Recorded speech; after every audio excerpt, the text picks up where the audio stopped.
Good morning, everyone. Welcome to the Florida Senate. Thank you for taking the time to share this day with us. To Governor DeSantis, I know you have a big day today, and look forward to seeing you later this morning. We all look forward to hearing your final State of the State address. I believe there's lots of adjectives that could describe the last 7.5 years in Tallahassee. From my point of view, they've been unpredictable and surprising, energetic and quick, trailblazing and traditional, sometimes a little rough and tumble, but at the end of the day, they've been great for Floridians, and that matters most. Thanks for your strong leadership, valued friendship, and sincere commitment to our free state of Florida. I look forward to working together to finish strong. Speaker Perez, I believe it's fair to say that last session turned out differently than most would have expected. After 15 sessions, I have observed sessions are never predictable and most times not simple. They do seem to always be a consensus building, compromise yielding, labor of love between the House, the governor, and the Senate. This past year, in the end, we completed our mission, and Floridians were well served with the final products. I look forward to working with you and your team again this year to get good things done again. Commissioner Simpson, Wilton, thank you for being here today.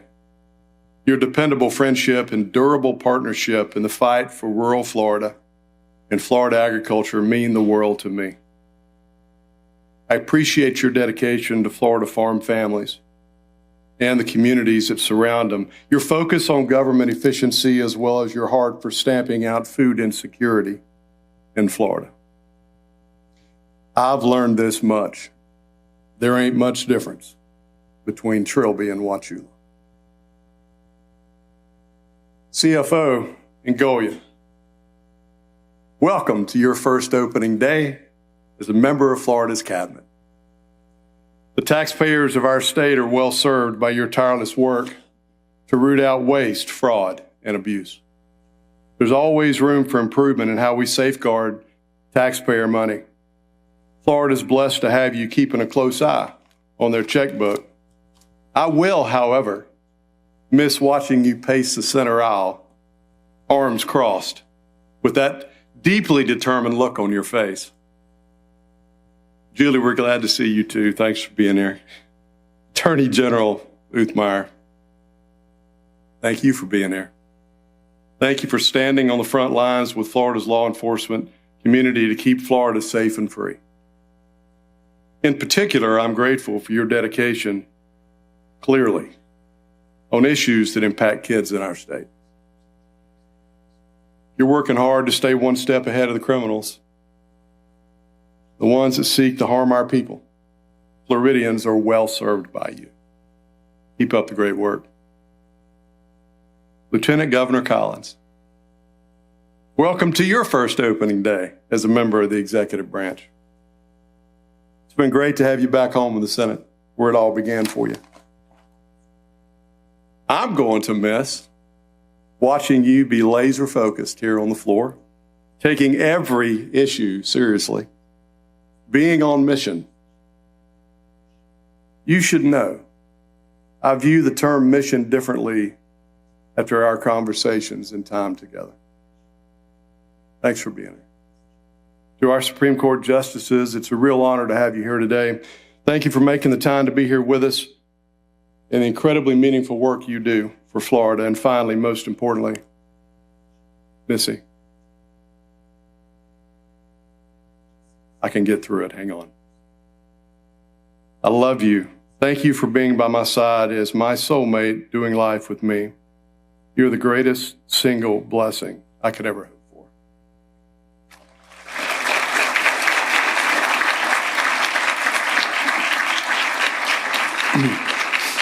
It's going to be a good day. I made it through. I know many of our special guests need to leave at some point to get over to the house, so again, we appreciate you all being here. You know, it's amazing what a difference a year can make. It's not often that 10% of the makeup of the Senate changes between year one and year two of a term. When we came together for opening day 10 months ago, we had just lost Senator Thompson. We all missed Geraldine. You know, she taught me so much in the conversations we had together. She'll always have a special place in our hearts, and we continue to lift up her family in prayer. We're pleased to welcome Senator Bracy Davis. Welcome to your first opening day in the Senate.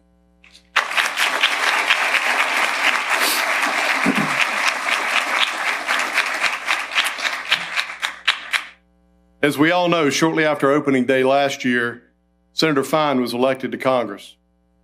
We're pleased to welcome back to the Senate Senator Mayfield, who previously served this body as Majority Leader and Rules Chair.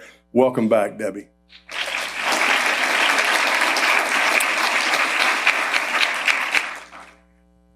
And as you know, as previously discussed this summer, two of our own were appointed by Governor DeSantis to lead our state in the executive branch. And Senator Masulo, yet again, welcome to the Florida Senate. We're so proud to have you here. We also look, go ahead. And we also look forward to welcoming another senator in March. I believe that we can all agree that serving in the Senate is a privilege like none other. We're a bona fide member-driven body.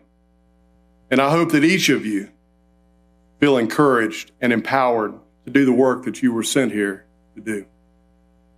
I'm not king of the Senate. Collaboration and communication are the driving forces here. I'm here to serve Floridians and each of you in my own way, using biblical principles.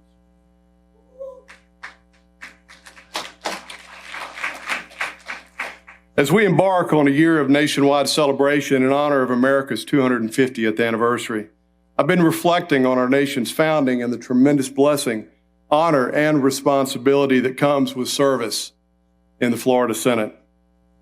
The early writings of our nation's founders highlight the importance of the Senate.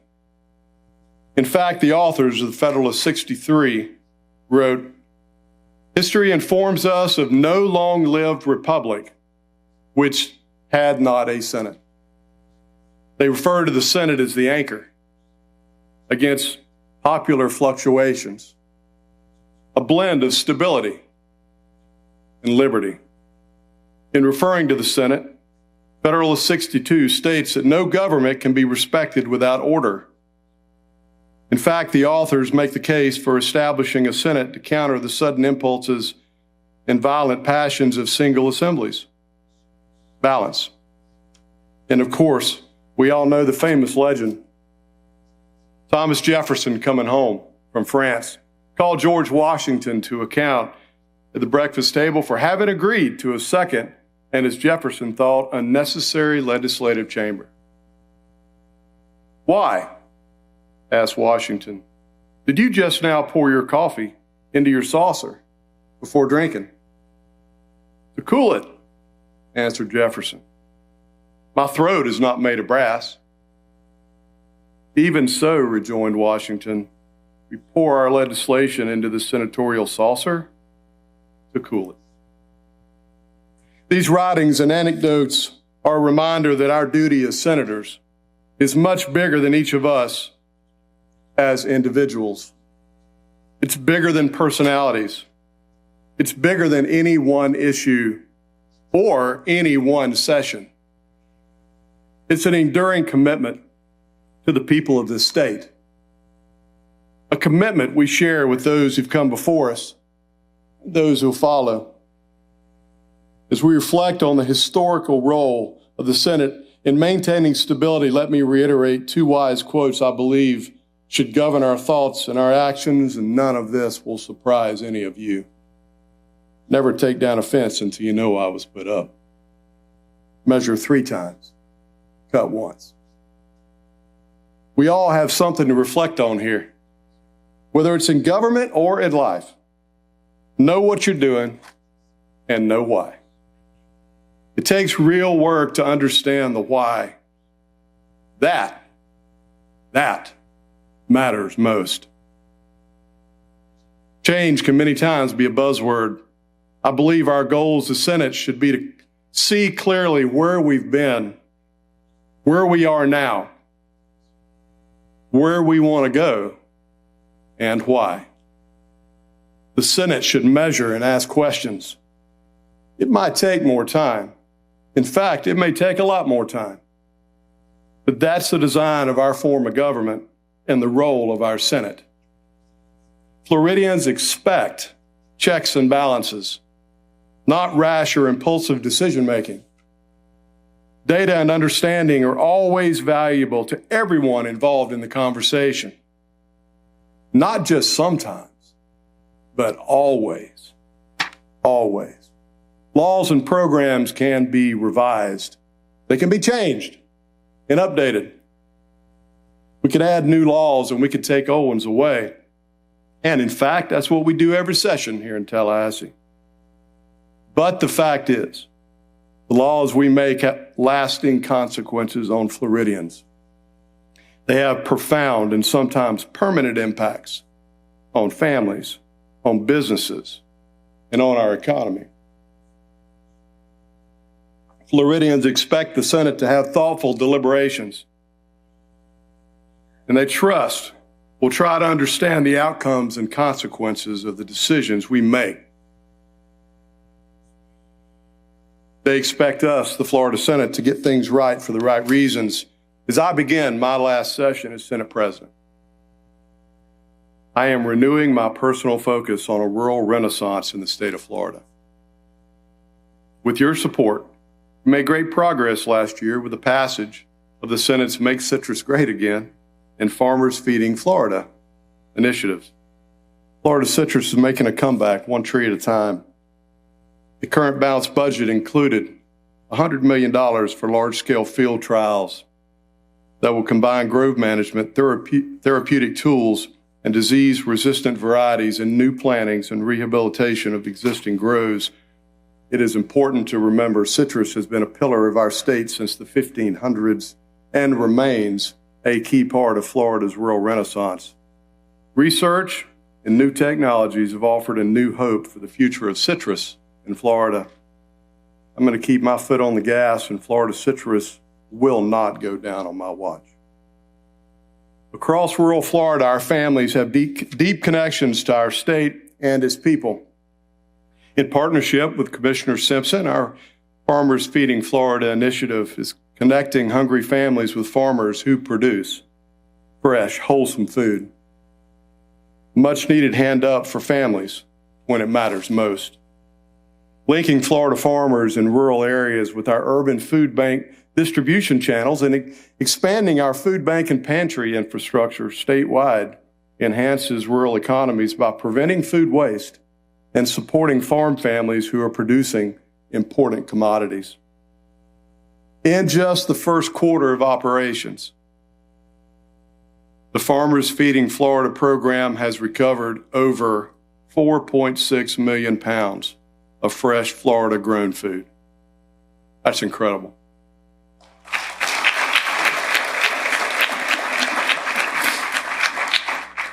They've distributed that across the state to families in need. That is biblical. So I'm grateful to the hardworking staff of the Department of Agriculture and Feeding Florida for making this program a huge success. Attacking food insecurity unites Floridians across the political spectrum like nothing else I've ever seen. Everyone I've spoken to about the program supports making sure that children in Florida don't go to bed hungry. It's uniting. It's powerful. It's the right thing to do. It is a biblical calling and a clear and present expression of love as an action. Love for Florida children, love for struggling Florida families, and love for the global brand of what Florida holds true. Everyone who's walking into the president's office in the Capitol sees a sign that says, if you eat, you're involved in agriculture. That sign's intentional. It's there for a couple of reasons. One, it's because that's who I am. Second, because with all the serious, important issues and challenges we face in state government, we can't forget that Florida's agricultural industry is the key to thriving families, and businesses, and communities across our state. Florida agriculture matters, and that is a fact. The Sergeant's office has delivered to each of you in your offices a crate of Florida agricultural products from Missy and me. Each item was carefully selected to feature a product grown or produced with the hands of Florida's hardworking farm families.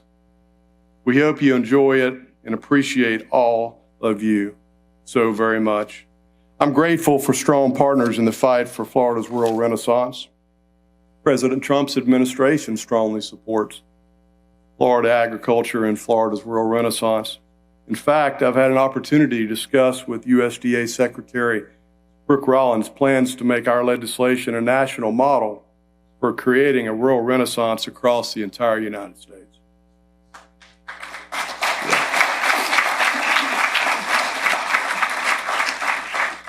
Importantly, and as a huge part of that effort, I want to thank President Trump for his emphasis on rural health care. Through the one big, beautiful bill, Florida will see a $1 billion investment in rural health care over the next 5 years. That's right, I'll say it again.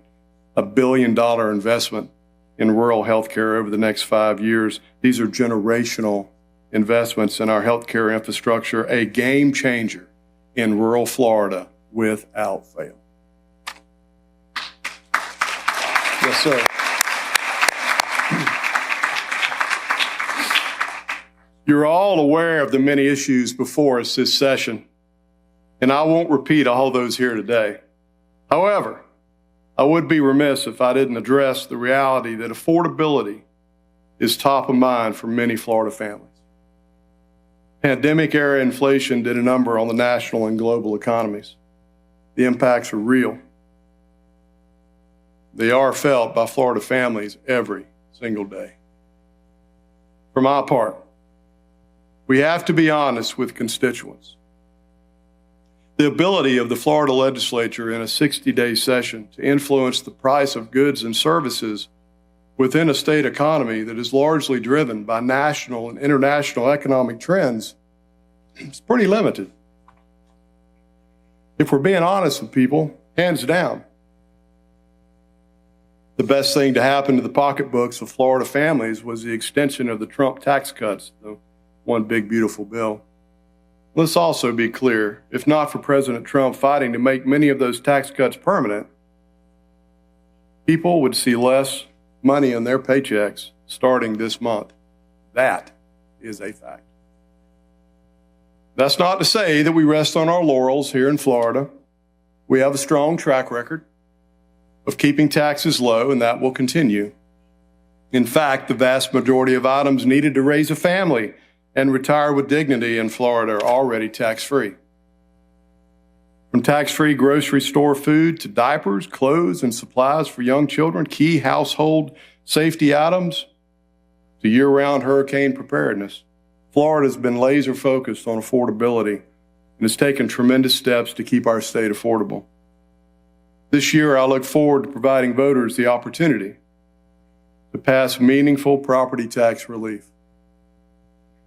And again this year, the Florida legislature will pass a balanced budget that holds the line on state spending, pays down debt, cuts taxes, and saves for the future. That's the strong fiscal responsibility that Floridians expect and deserve. And that's the best single thing that we in the legislature can do to keep our state on the right track. As we begin our session, I'll leave you with this question and thought. What are the principles that provide for good government? The answer to that question would vary widely across Florida, even within this very chamber. It depends on each individual's life experiences and perspectives. How many times have each of us heard we do too much of this or too little of that? Another will say the absolute opposite. And there before us is our goal, finding balance. I believe that Floridians are searching for government to be balanced. Yes, efficient and small. Yes, responsive, but not intrusive. Yes, representative of Florida. Balanced. Federalist 62 tells us a good government implies two things. First, fidelity to the object of the government, which is the happiness of the people. And the second, a knowledge of the means by which that objective can be best obtained. It's about Floridians. There's no doubt in my mind that we've all been blessed by this state. Cutting taxes, building responsible, balanced budgets, reducing state debt, saving for the future, making sure that our business climate is great for creating jobs that Floridians need, protecting and expanding personal freedoms, standing with law enforcement, safeguarding our environment, and supporting the most vulnerable among us. I believe that we could all agree that these are the foundational pieces of a successful Florida. These are great goals, and we'll continue to work together for these things this year. But achieving those goals doesn't automatically mean we achieve great state government leadership. There's more to it when you think about the thing that ties us all together: human nature. I personally believe the most important factor in our human element is faith. Our nation was founded on the value of faith and something bigger than ourselves. My personal faith in God is the most important factor in my life. In my personal view, I'm a sinner saved by grace, by the blood of Christ. When I began my tenure as Senate President, I was clear. My First Amendment right of the free exercise of my faith did not suddenly become limited. And I certainly didn't lose it once I was sworn in to lead this chamber. In good faith, I put forward a mission statement for this Senate, something we could all rally around and pull together through. 1 Corinthians 13:13. And then these three remain: faith, hope, and love. But the greatest of these is love. Faith, believing in something greater than ourselves. Hope for a better future. Everyone needs hope. Everyone thrives on hope. And love, fundamentally, loving our neighbor as we love ourselves. We should practice love as a verb. We all need love in action. It's our most common link.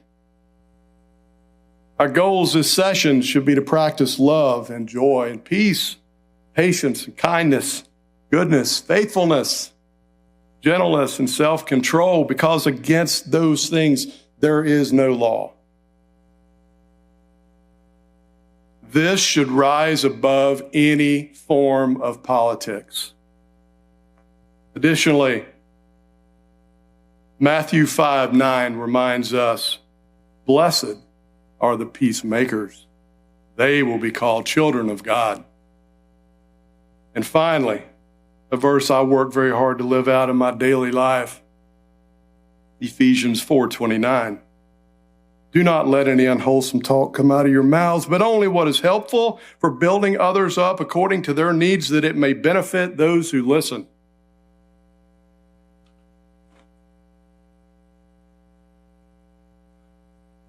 Thank you again for the trust and confidence and support that you've placed in me to serve as your president. I look forward to working with each of you this session. I'm blessed by each of you, and I love you all. God bless the Florida Senate.